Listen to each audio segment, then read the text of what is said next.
the best worst podcast you've ever heard. And now, the Ronnie and Bo Show, brought to you by Prescott Realty.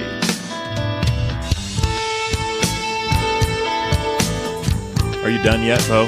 Done? Yeah. I'm done. With this whole thing? No. You just fed up? No. I can see it in your eyes, No, Bo. I'm not. No. You are Stop. sick and tired of this whole Don't experience. leave me. No. Come back here. No. Okay. I'm easily persuaded. It's the Ronnie and Bo Show. I love this. Are you kidding me? I know. This is a fantastic. highlight of my day, of my week, of my month. This is fantastic. It is. We hope you're having a good day, and thank you to Prescott Realty for being our sponsor.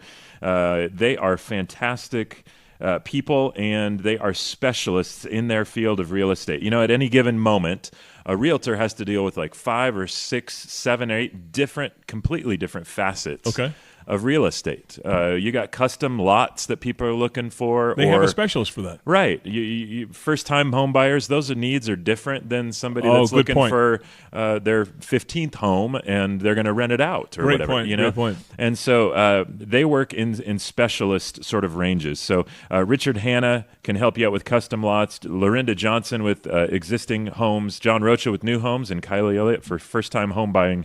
Give them a call at 928-499-8700.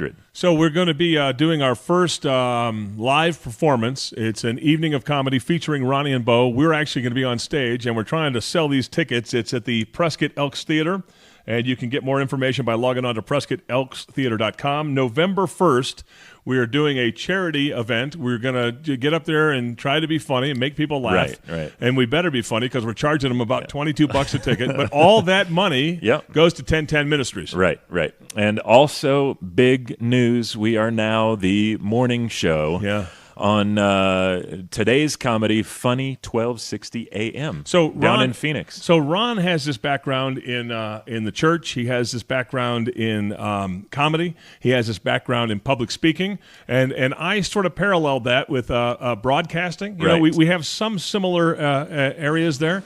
And I just told him, I said, one day you stick with me and I'll get you on an AM station that no one listens to in Phoenix, where it's 110 degrees every day we go to work. Exactly. But it's so much fun, and it's so cool because it's an all-comedy station. Yeah, so no instead of music, they're playing comedy bits from these famous comedians. And so Monday through Friday, 6 to 9, we are on the air, 1260 AM. Stream it at funny1260am.com. Yes. Bo, I've got an amazing daily dose for you today. Okay, great. Love it. So this is nice because he came up with this. This was our first concept. This was our first, what do you call it, bit, if you will. Yeah. And Ron, to show you how sensitive Ron is, we were thinking of things. How are we going to create this show? Good. No, I'm being serious. Okay. And how are we going to, what things are we going to put in the show? How are we going to create the show? And he came up with this thing called Daily Dose. Sounded cute to me. It was a nice name, Daily Dose, and he sort of described it to me. It'll be a uplifting little comment. It'll be a tip of the day. It'll be something. That's Ronnie. He comes out with these wonderful, heartfelt, sentimental little things, and it brings a lot of value to the show.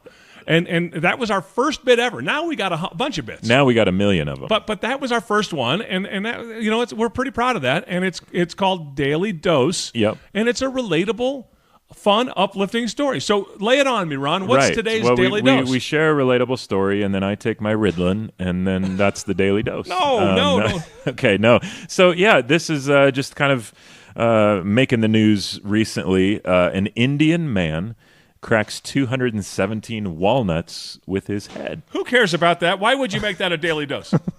I think it's fascinating. Can you imagine? He lined up 217 walnuts across a long table and then head-butted them, proceeded to headbutt them. And he threw his back out on the 39th walnut. Yeah, exactly. Let alone tore up his forehead. Well, and this is that thing. This is a Guinness Book of World Records sort of thing. So they went in, and and what's even crazier is this was actually a record that somebody else had already done. For about a half a second, I said, we should break that record. Well, maybe Except someday. we couldn't break a walnut. I couldn't break a walnut with a nutcracker, let alone my head. So not only did he break 217 walnuts with his head, He did it in 1 minute. Now you're just bragging. 1 minute. Why? And the previous record was 36 walnuts less than that. And this guy is a Guinness World Record holder, and he gets all this credit. Everybody around the world's talking about him. I want to know about the person who had to clean up all the shelves. Yeah. Come on, let's give that person a little credit, right? Exactly. Huh? Exactly. This is not a pleasant experience, but congratulations, Mr. Kumar. You did it. If he didn't before he tried to set the record, he now has a nut allergy. Yeah. Okay? Right. And some severe frontal lobe damage. Yes, exactly. Oh, my goodness. That would be super painful. So we got on a little riff yesterday or the day before where we were just talking about dying. Yeah. And ways to die. Right. What scares you the most? Right. And that kind of led us to some of these, the thoughts about our tombstone. Yeah. The epitaph. Yeah. What we would put on it or some funny ones that are out there. What would you put on yours? If you don't, it's a rhetorical question. What would you put on yours? Have you thought about that? That is it. I have not thought about it. Interesting. Yeah, I don't know. All right. There's some good one. Here's a guy named John Yeast. Now, see, you already know where I'm going, right? Unfortunate. This is not made up. This is true. All right. A guy named John Yeast died. You know what's on his tombstone? His epitaph? What? Here lies Johnny Yeast. Pardon me for not rising. It's true. Oh, that's too good. That's too good. There was one here by Ludolf van Keulen, and his epitaph reads 3.1415926535897932338. And because it's etched in stone. Yes, he was the first mathematician to take pi out 35 digits. Wow, so that's on his headstone. So, yeah, if you're a math fan, then that's cool. You know Jack Lemmon, the famous actor? Right. He was in some great movies, Some Like It Hot, yes. The Odd Couple, of course, Grumpy Old Man later in his life, remember? Right. I actually ran into him in a store near UCLA, and he was such a kind man, just the greatest man. He you wouldn't think he would be that, you'd think he'd be a little more conservative, but he has a funny epitaph. On his headstone, it says, Jack Lemmon in ... Like when the credits roll, Jack Lemmon starring Jack Lemmon in Some Like It Hot. That's He's in, fantastic. all right. Other end of the spectrum, in a Maryland cemetery, somebody put, "Here lies an atheist, all dressed up and no place to go." That's actually on their tombstone. Oh, wait a minute. That's tough. I asked you if you knew this guy, and I barely know him. Studs Terkel. I've heard of the name. I think he was an author, and then I think he got into radio. He was a radio host. But some generations know Studs Terkel very, very well. Yeah. I've heard of the name. Studs Terkel. On his tombstone, it says, "Curiosity did not kill this cat." Oh, that's good. Yeah. That's good. Have you been down to Tombstone? No, I haven't. But that's where the southern OK Corral part of was, our right? state. Shootout at the OK Corral, Wyatt Earp, Doc Holliday. Bad Cowboys. Yeah, down there. I actually saw this one in person. Yeah. It's a tombstone of a guy named Lester Moore.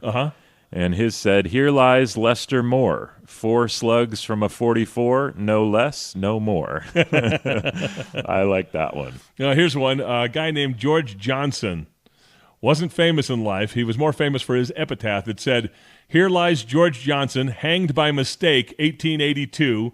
He was right, we was wrong, but we strung him up, and now he's gone." Whoops. That's not cool. That's more of a confession on the part of the people rather than his own thing. That's right. Sinatra, one of the all-time greats, and his tombstone, his says, "The best is yet to come." And that's obviously a famous song of his, but but I play on words. I don't think, because he had a wonderful life. I guess it is right. The best is yet to come. As grand of a life as he had, I guess you could say that, right? That's for sure. That's for sure. Hank Williams, the old cowboy singer, Hank Williams. Your Cheating Heart and I'm So Lonesome I Could Cry and all those good old cowboy songs. Right. His epitaph reads, "I'll never get out of this world alive."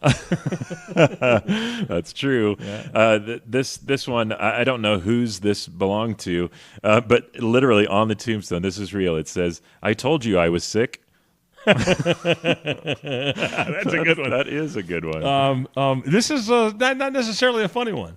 On Dr. Martin Luther King Jr.'s epitaph, it reads, free at last, thank God Almighty, I'm free at last. And that comes from his famous speech, of course. That's fantastic. And that's sort of a good figure there, figure of speech on that. Yep. Here's another anonymous one, etched on the tombstone, says, raised 4 beautiful daughters with only 1 bathroom, and still there was love.